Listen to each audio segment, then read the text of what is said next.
Silver is in shortage right now. We don't produce enough to cover the silver that's being bought. And that's been that way for several years.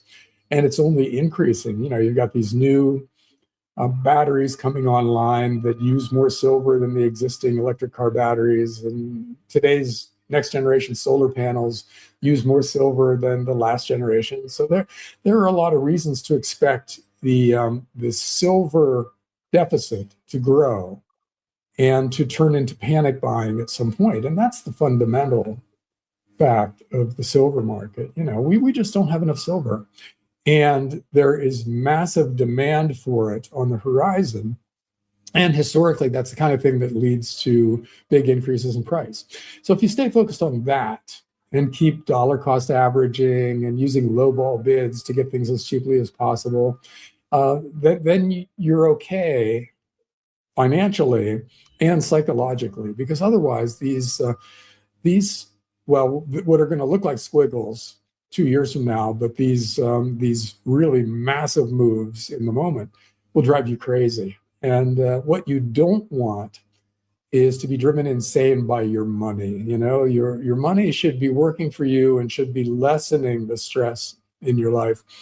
But if you try to trade something like silver, try to go in and out, then your stress level just goes through the roof, because silver will kill you, or any kind of highly volatile market. Like if you try to trade in and out of AI stocks, which a lot of people do, a lot of people go in and out of NVIDIA and stuff like that.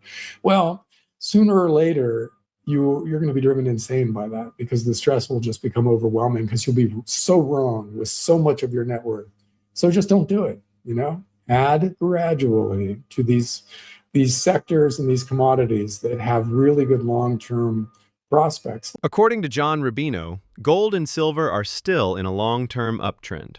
Short-term drops are normal and don't change the bigger picture. Silver is in shortage because of industrial demand, and gold benefits from global uncertainty. He says, buy slowly, think long-term, and don't panic over daily price moves. Thanks for watching. Give a thumbs up and subscribe to Find Metals for the latest insights. The COMEX is being drained dry, although what's happening this week might help them accumulate a little more silver and delay the inevitable.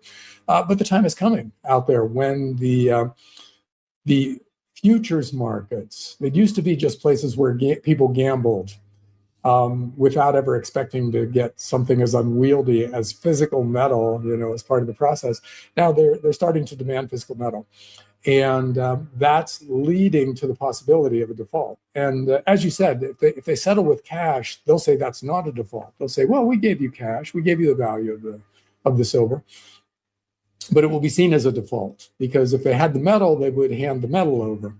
And once that happens, you get the prospect of panic buying out there as people realize that they're out of silver and they need silver. If you're an electric car maker, you need X amount of silver in the coming year to keep your factory running. And so the price of silver becomes irrelevant when you're thinking in terms of availability. So you need this thing that keeps you from shutting down your factory and losing billions and being the laughing stock of the industrial world. So you pay whatever you have to pay. And if we have the metals exchanges start to default, then you have the prospect of that kind of a market. And you've got analysts out there saying, oh, silver $500 an ounce this year, and I would never make that kind of a prediction, because that's a hell of a prediction. But in markets where you have extreme shortage and that turns into panic buying, and you sometimes get crazy price action. That happened with nickel a while back. And everybody should remember that, because, and I'm pretty sure it was nickel, right? Where it went straight out. 2022. Okay.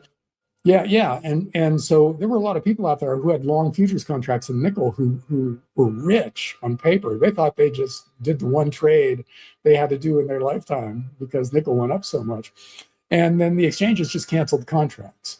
They just said, this never happened. We're going to give you all your money back. And there were no massive lawsuits, nothing happened in the Supreme Court or anything with that. It just happened.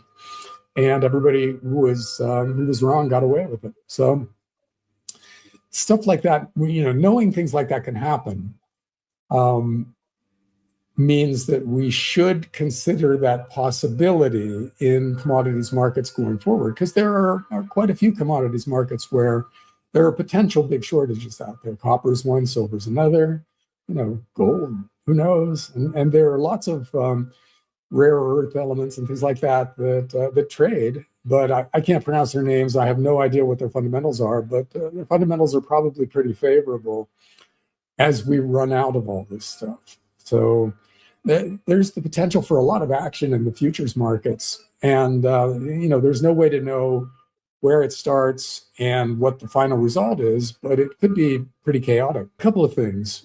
First is it's hilarious to be talking about precious metals as crashing like all the way down to 4,900 for gold and 72 for silver.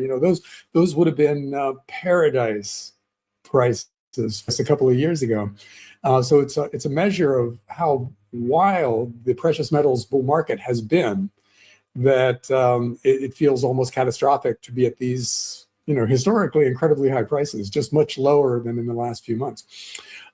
And first of all, it's to be expected that when you have a huge run like gold and silver have had in the last year, that you get a correction. That's just normal. There's an awful lot of people with profits to protect, and selling is one way you protect your profits. So a correction is to be expected in this kind of a bull market, and they happen in all bull markets. And you've got the ever-present manipulation going on out there, where COMEX raises the margin requirements to an unreasonable level, and that pushes down the price, or that dries up activity in the futures markets and causes the price to go down. That's happening too. And now, right this minute, this week's crash is mostly because the Chinese markets are closed because of a holiday, and they don't reopen again until the 24th. Today is the 17th, and they open again in 6 or so days. And that just leaves the US-based futures contract speculators to play in this market, and they've decided to smash gold and silver, as we expected, because the COMEX and the other exchanges here are running out of physical silver. So they really need to strangle activity, especially the kind of activity where people are standing for delivery on futures contracts.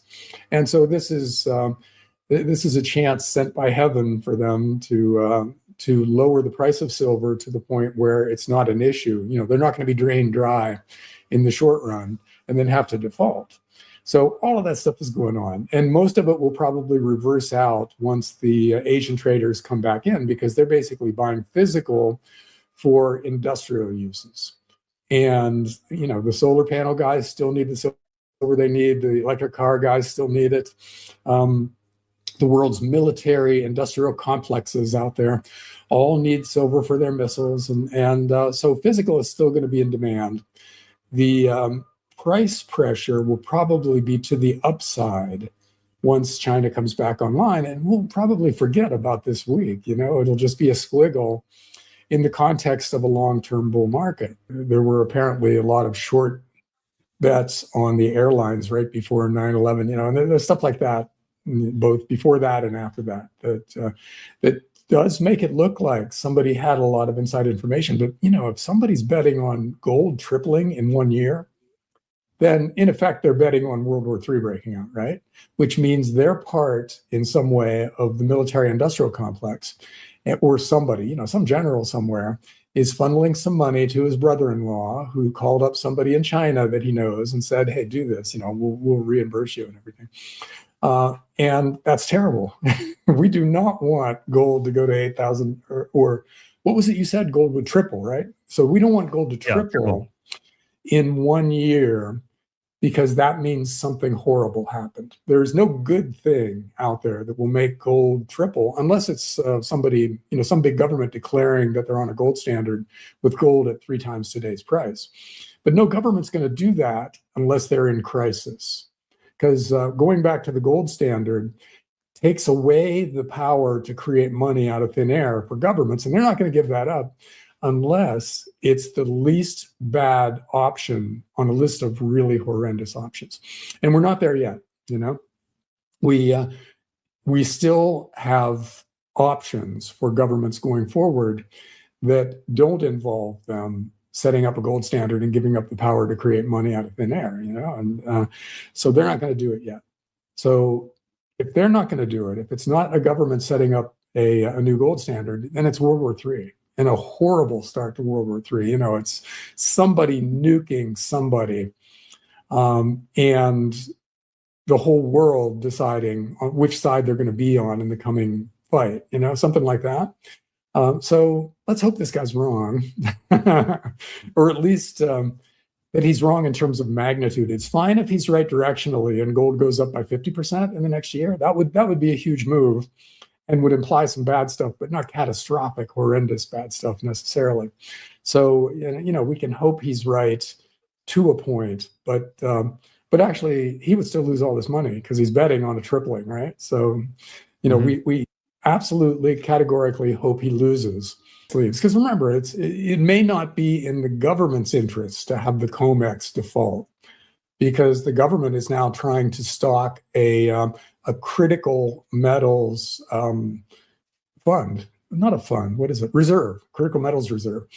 And it's not in their interest for the price of that stuff to go through the roof. So you could have the government weighing in some way or another, and all of this stuff is possible because the powers that be have gotten away with this stuff forever. I mean, why aren't all the bankers in jail from the great financial crisis, in 2008, 2009?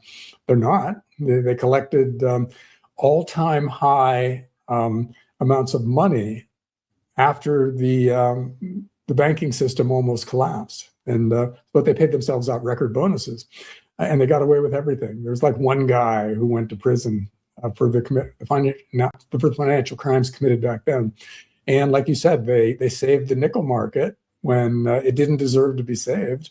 And so when things start happening now, expect a lot of stuff, a lot of rabbits to be pulled out of the hat.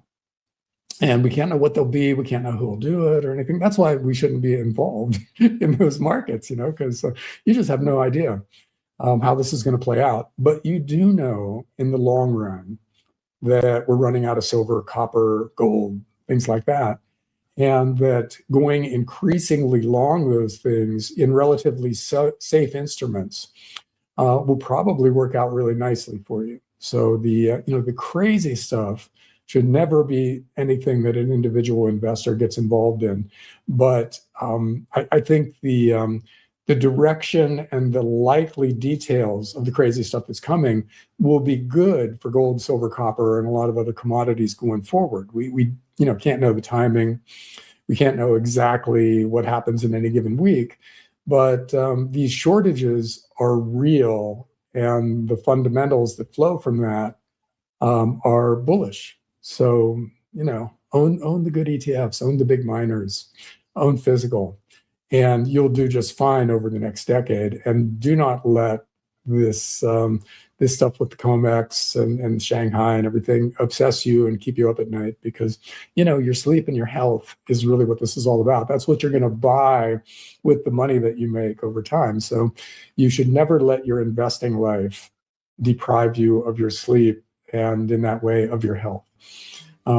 So regular people should always be cautious, even when, there's a talking head saying, oh, the COMEX is going to collapse and there's going to be panic buying, like I'm saying right now. Don't take that as a signal to bet your retirement on. Take it as a signal to pay extra attention to that market and make sure that you are represented in it with some high quality stocks and some physical and things like that. But unless you're a professional trader, you don't want to be betting large amounts of money on the collapse of the COMEX or anything like that. You want to be buying a good quality ETF that represents a lot of the silver miners or something like that, and maybe some silver eagles if you can get them or something like that. You want to be looking at physical silver and high quality miners, not in any circumstance futures contracts.